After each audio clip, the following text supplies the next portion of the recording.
Dober dan. Živijo. Stavka bo in stavka je. Zdaj, vladi in Svizu in je bolj zanimiva kot Trumpove težave. Ne? Ja, greva po vrst, pa vidva, kam naj bo odneslo. Ja. Pri stavki današnji je zanimivo to, da je v ponedeljek popoldne izgledalo, da je vse zmenjen in da napenjanja loka ne bo.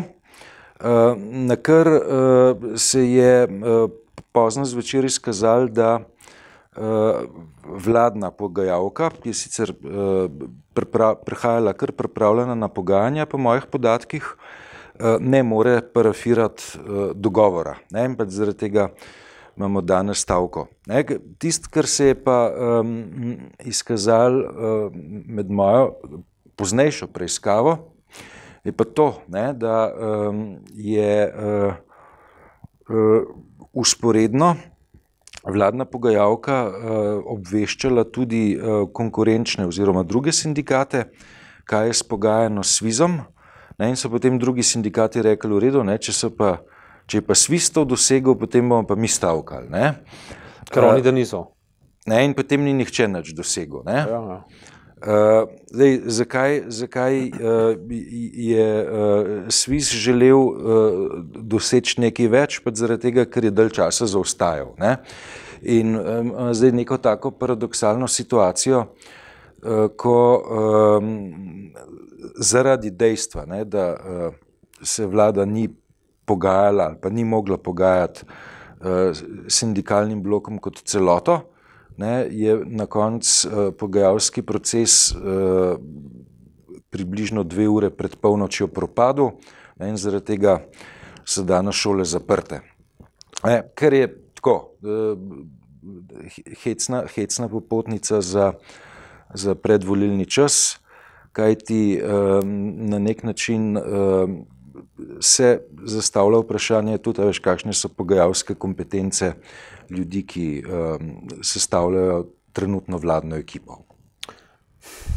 Jaz ne vem, kaotične razmere, ki nastajajo oziroma bodo še nastajale, seveda ne grejo v prid neki volilni umirjenosti, se pravi sindikati izkoriščajo priložnost in zategujejo tik pred volitvami, zato ker vidijo, da se je Miro Cerar oziroma se je vlada začela separatno pogajati, in je v bistvu s tem zrušila praktično vse oblike kakršnega koli sistema. Ja, ampak to začetek teh separatnih pogajanj sega več mesecev nazaj. In to, kar imamo zdaj v tem trenutku, je pravzaprav logična posledica pristanka. Logična posledica pristanka. In zaradi tega, ker je podlegel neki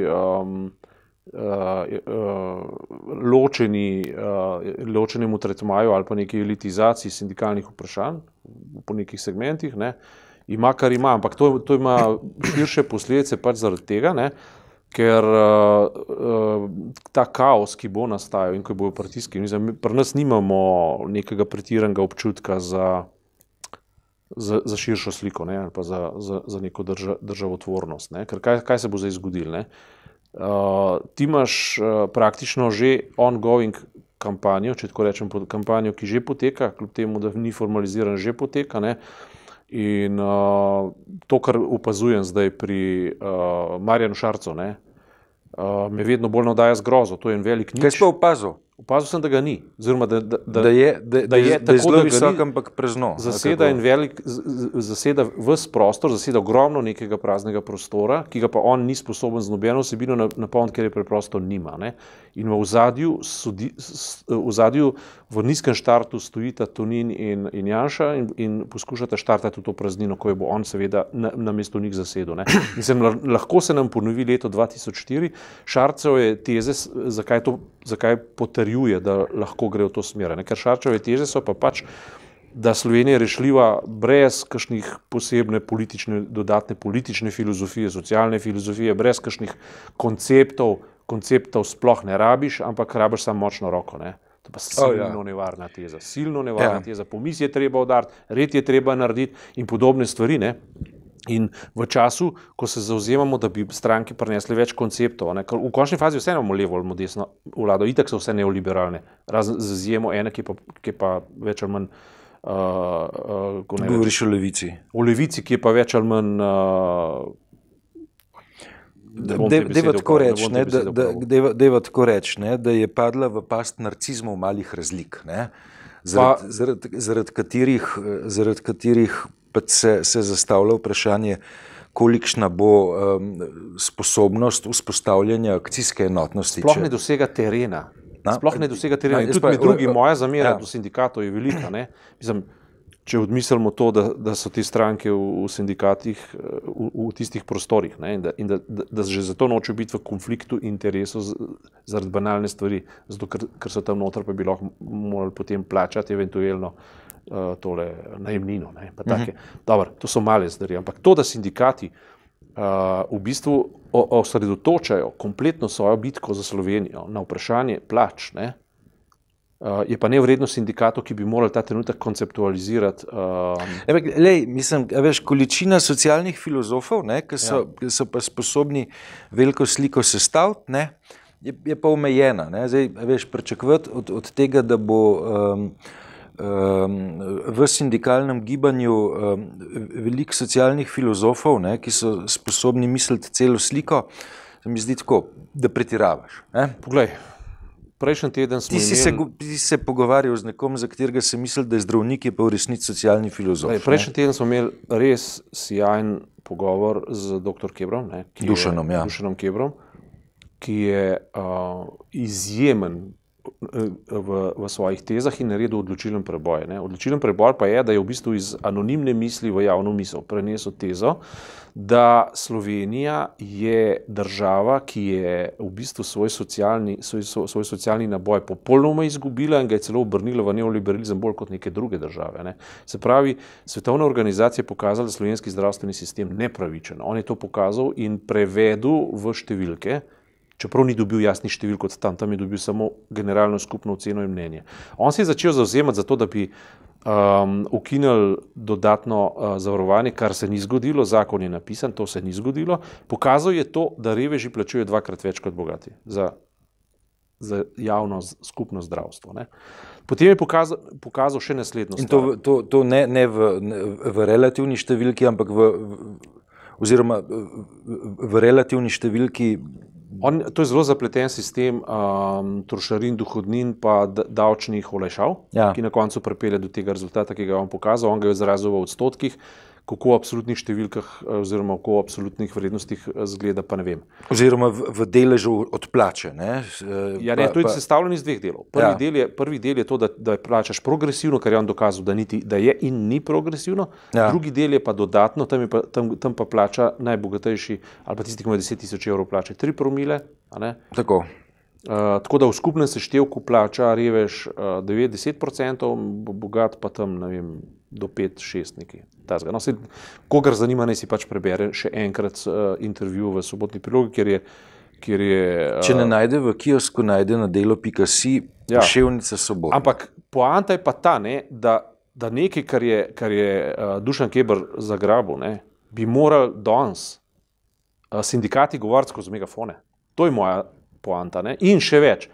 To je tako sjajen koncept, ki je v bistvu tisti, ki bi lahko spremenil politično igro, da ne rečem volilno igro, da ne rečem filozofijo celotne Slovenije, ki bi po 20 letih predatorstva vseh oblik neumnih privatizacij ali pa pohlepnih privatizacij ali pa preprosto neproduktivnih privatizacij pripeljala do ene osnovne ugotovitve, da je treba vrednostni sistem tako spremeniti, v končni fazi to dobro tudi za gospodarstvo in za celotno sliko, družbeno sliko.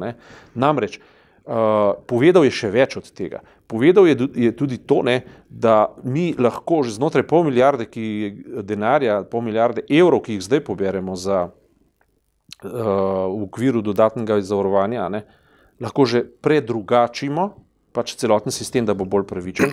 Ampak to nikoli ne bo dovolj, zaradi tega, ker bo treba pobirati še dodatni denar, zato ker se zdravstvo drži, pa ne samo zaradi tega, ker je farmacevtska industrija predatorska, kar je, ampak je enostavno zaradi tega, ker se kvaliteta storitev viša in ker se kvaliteta storitev viša po celotnem svetu, se potrebe višajo in avtomatično se zdravstvo drži. Kar pomeni, da bo v prihodnosti treba razmišljati o dodatnih virih itak. To se pravi, bo morala država še več dati zraven, ne pa poskušati od tega, kar ima znotraj rezerve poiskati. To se ne bo išlo. Se pravi, to zadeva na koncu celotno filozofijo in mi si prvoščimo imeti zavarovalnice, ki potegnejo 60 milijonov dobička iz tega, kar že itak premalo. Ne? Se pravi, to, da je on povedal, kako je treba za osnovo postaviti socialno kohezijo, socialno povezljivost, kako je treba postaviti dejstvo, da pravičnosti ne kaže na dvoje in tukaj so zato sem tako logorojičen, ker sem o tem tudi članek že napisal. Ne? Za soboto. Ne? Namreč, ko si objavil doktor Mlinarja pa doktor Toša, profesorja nekrolog o Veljku Rusu, akademiku, sociologu. Mi je pritegnil zanimanje nekaj, kar sem se jaz pa nedavno pogovarjal z Stanetom Saksido, ker pripada istemu krogu teh mislecev. Oni so pokazali, kako pomembno je uveljavljati solidarnost, enakost, naj se pa zadržuje v sferi prava. To se pravi, mi smo enaki pred zakonom. Biti moramo enaki v tretmaju institucij do nas in tako naprej. Ne? Ampak ne pa, in na tem piše Veljko Rus, se je pa levica zablokirala za 10 let, ker je zahtevala akademsko enakost za vse, v vsem. Ne? Ti pa ne moreš enakosti iztržati na ravni IQ-ja, na ravni sposobnosti, na ravni marljivosti in na ravni danosti, ki so prednaložene. Ne? Mislim, ti lahko iztržeš enakost, samo žrtvuješ demokracijo, popolnoma žrtvuješ človekove pravice. Predvsem pa družbo blaginje riskiraš. Ne? Ja, uvedeš tak polpotovski ali pa Kim Il-sungovski. Tako je, ali pa kubanski, ne zdaj. Ne, korejski, veš. Severno-korejski, prihaja do sestanka, ne, veš, mislim, dva fanta se bosta dobila, bosta svet rešila. Ne, ampak v čem je zdaj ta prav, ko ne rečem, vznemirljiv izziv, ne, teh mislecev, ki jih Slovenija ima, ne? Zdaj smo omenili že 4, ne? Štiri mislece, ne? In te 4 misleci so povedali, da Slovenija ne rabi zapadati ali pa se ujeti v pasti neoliberalizma in vendar lahko razmišlja skandinavsko, ne? Ker zagotavljaš, bom rekel, na podlagi neenakosti v sposobnostih, ne? Na podlagi neenakosti v iniciativah in tako naprej. Ti zagotavljaš višjo rast ali pa višjo dodano vrednost, s katerim pa potem na podlagi solidarnosti, ne, in pravičnosti sfinanciraš reveže. Oziroma, tako kot je rekel Dušan Keber, ne, v naslovu, ne, to se mi zdi res imenitno, epohalno, če hočeš. Ne. Revež, ni pravica reveža, da ni reven, njegova pravica, ni njegova pravica, da dobi pomoč, da dobi pomoč. Njegova pravica je ne biti reven. Ne. Ja. No, in to skupaj zloži. To se pravi, da idejo bratstva, enakosti in svobode, da se enakost dejansko upošteva tako, kot je pravilno v formalni enakosti pred zakonom, ne, da zakonodaja funkcionira v smislu enakosti, neenakost pa izkoriste za solidarnost. Ne, to je tisto, kar je Veljko Rus raziskoval leta in leta in leta. Ne. Hočem reči, zdaj se mi pogovarja tukaj o konceptih, v katerih bi morali vreti v slovenskem prostoru. Na nacionalni televiziji, ki je plačana tako kot dodatno zavarovanje, iz vseh zato, da 2 politične skupini blokirata debato. In Dušan Keber bi moral, zato ker je tako genialno nastavil ta moment, ne, zato ker je tako genialno nastavil to, tako rekoč Arhimedovo točko slovenske preobrazbe, dejansko, ne samo za medicino, hočem reči, za zdravje, za zdravstvene probleme, ampak dobesedno za celotno slovensko družbo v njenem izhodišču. Ne. Se pravi, slovenska družba bo na socialni koheziji preživela in država ali je pa ne bo. To je izhodišče te filozofije. Ne? In to bi morali diskutirati na veliko, imamo pa isto kot zdravstveno zavarovanje, ki je namenjeno za to, da bogati profitirajo, reveži pa zgubljajo. Mi imamo nacionalno televizijo za to, da nimamo debate o pomembnih stvareh, zato da 2 pohlepne politične skupine obvladujeta debato. To je za mene tako narobe, da je groza. In kaj se zgodi potem, ko to, kar je narobe, postane normalno? Potem imaš pa Marjana Šarca, ki za veliko praznoto osvoji srca vseh Slovencev, zato ker rečejo, ta se pa zafrkava, ta je pa duhovit, pa prav, da bo pomisel udaril, pa red naredil in podobno. Je svetovni proces, veš, če pogledaš v Italijo, veš, 5 zvezdic, ki veš, tudi izhaja iz te tradicije komedijantov, Ja. Veš, postane tako rekoč najmočnejša politična sila v državi. Tudi umanjkanje debate, isto, ne debatirajo, zakaj, ker Berlusconi obvladuje medijski imperij. In to je problem. Dejansko je problem, da mi nimamo debate, imamo pa pametne ljudi. Se ti ne rabiš 10 genijev, ti rabiš enega. Rabiš nekoga, ki postavi tezo, potem pa tej tezi treba diskutirati, še posebej, če je produktivna in pametna. Potem je treba pa preizkušati in diskutirati. Mi na ravni političnih strank tega ne diskutiramo, absolutno ne diskutiramo ali pa ne diskutiramo prepričljivo. Recimo tega razmerja, SD nekaj poskuša na to temo, samo pri SD-ju imaš zadosti te dvoličnosti, da vejo, da debatirajo neobvezno. Mislim, a veš, to je tako, se veš, v filmih je tako, ko eden poljubi žensko, pa ona reče, kiss me like you mean it. Se pravi, poljubi me, kot da bi resno mislil. Par SD-ju bi jaz isto rekel, če že govorite o socialni koheziji, pa ali to govorite tako, kot da bi resno mislili. In te pametni fantje, ki so kontradiktirali pojem pravičnosti, ki so kontradiktirali enakost neenakost za pravičnostjo, se so o tem vse povedali, predvsem pa še je vse zapisano in konec koncev, če imamo že zdaj spomin na Veljka Rusa, to je bilo njegovo veliko delo o tem, prav o tem. In tudi konec koncev ne rabimo Amerike odkriti, se je Švedska že odkrila samo sebe, se je treba samo na Švedsko pogledati, kako to deluje. Seveda je pa treba zagotoviti kaj, seveda je pa treba zagotoviti družbo za ekonomijo za dodano vrednost. Mi rabimo novo industrijo, mi nove industrije nimamo, s tem se Saksida stane veliko ukvarja. Se pravi, mi rabimo novo industrijo. Boš videl, imamo zanimiv tekst v pripravi, ki ga je pisal Jože P. Damjan in gospod Babič za prihajajočo sobotno, kjer opozarja prav na to, da industrija z zelo redkimi izjemami si ne upa tvegati investicije v tehnološke preboje. Kaj torej narediti? V taki situaciji se je treba otresti te neoliberalne dogme, kot pravita, da to ni naloga države in državo postaviti v to, da postavi tehnološki sklad. Tehnološki sklad, ki financira projekte, od katerih marsikakšen ne bo uspel. Vendar, če jih nekaj uspe, je to potem tehnološki preboj za državo kot celo. To je ključnega pomena. Če bodo politiki in pa uradniški eksperti uspeli model postaviti na zdravstvu, zakon je pa napisan, samo speljati ga je treba, ali pa izdiskutirati v tej smeri in ga speljati, potem bodo lahko vse po tem vzorcu izpeljali zaradi tega, ker bodo odvrgli to krivo vero neoliberalizma, se pravi, ideje tenke države, ki da izginja in civilne družbe, ki da prevzema celotno pobudo. Slovenija si tega enostavno več ne more privoščiti. Zakaj? Zato, ker je praksa pokazala, da je odhajanje v angleško-ameriški model pravzaprav oblika privatizacije, ki ni zgrajena na produkciji, ampak na jemanju tistega, kar so drugi ustvarjali. In to se tukaj naravno dosti filozofije. Ti praviš, da ni samo en kapitalizem, da jih je več. Seveda jih je več. Tudi liberalizem pa neoliberalizem sta dva paračelo, to sta dva popolnoma različna modela, oba pa iz iste substance štartata. Ker eden je opremljen z pohlepom in sistemskim pohlepom in z darvinizmom, drugi je opremljen pa z protestantsko etiko, s svoboščinami. In svoboščinami. Skratka, ti nikoli ne smeš subjekta, zahodnega komunističnega subjekta spustiti iz vizirja, ker on predstavlja osnovo in država. Zdaj smo se pač na napakah naučili. Smo šli v neko smer, ki se je izkazala za napačno, si moramo priznati, da smo se zmotili in moramo to popraviti. In predlogi so tukaj, na mizi so. Se ne rečem, pa pojmo zdaj nazaj v 1:1 socializem, zlasti ne po modelu nekaterih, kako ne rečem, spet ne bom izrazov uporabljal, ampak ki enakost jemljajo v tem smislu, da bomo vsi enake kapce nosili, vsi enake plače imeli uravnilovko, vsi enako, ne vem kaj in tako naprej. Ne. To je popolna iluzija, ki je nerealizabilna, ne.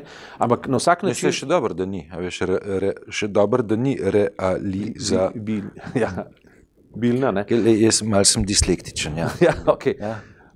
In ta ideja uporabljati, se špegati po švedskem modelu, na skandinavskem modelu in v bistvu bolj sposobnim pustiti naj svoje sposobnosti izrazijo, ne?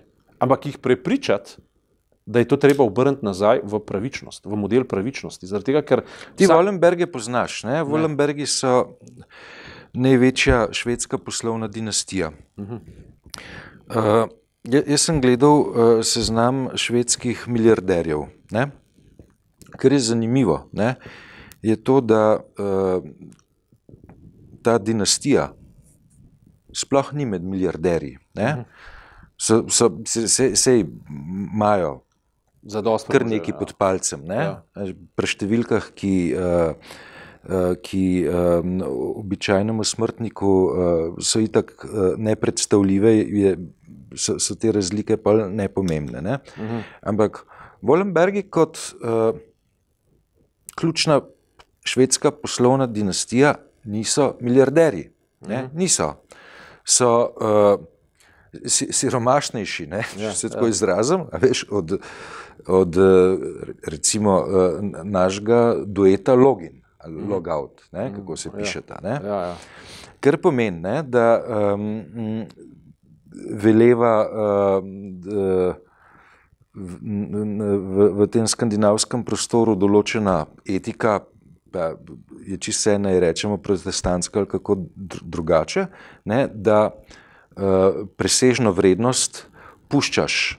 Tam imajo progresivne davke. Ne? In kar je najlepši del zgodbe, je to, da se tam velik del ustvarjalcev denarja s tem strinja. Ne? To je hec. Ne? Z veseljem plačamo davke, ker zato delamo našo državo, ki je taka in taka. Ne? Tako, mislim, to je neverjetno. V Sloveniji to mentaliteto dosežiti je res stvar neke kulture, ki jo je treba pa ustvariti, mimogrede. Ja. Midva sva hotela se še pogovarjati o težavah predsednika Trumpa z zvezdo filmov za odrasle, pa tega ne bova naredila. Hotela sva reči Me Too. Jaz sem vseeno hotel še opozoriti, da človek zgodaj vstaja. Govorimo o predsedniku Trumpu. Mogoče pa spati ne more. Lej, on je ob 5:44 objavil sporočilo, da odstavlja šefa State Departmenta Rexa Tillersona. Zunanjega ministra. Ja, in da nastavlja dosedanjega šefa CIA za novega šefa zunanjega ministrstva, State Department. Tako, rana ura, mislim. 5:44. To ni bil prvi tweet, ki ga je objavil včeraj. Kaj se za njega napisal 14 dni nazaj, ne? Da človek je nepredvidljiv, tudi ker je predvidljiv. Ne? Hvala lepa.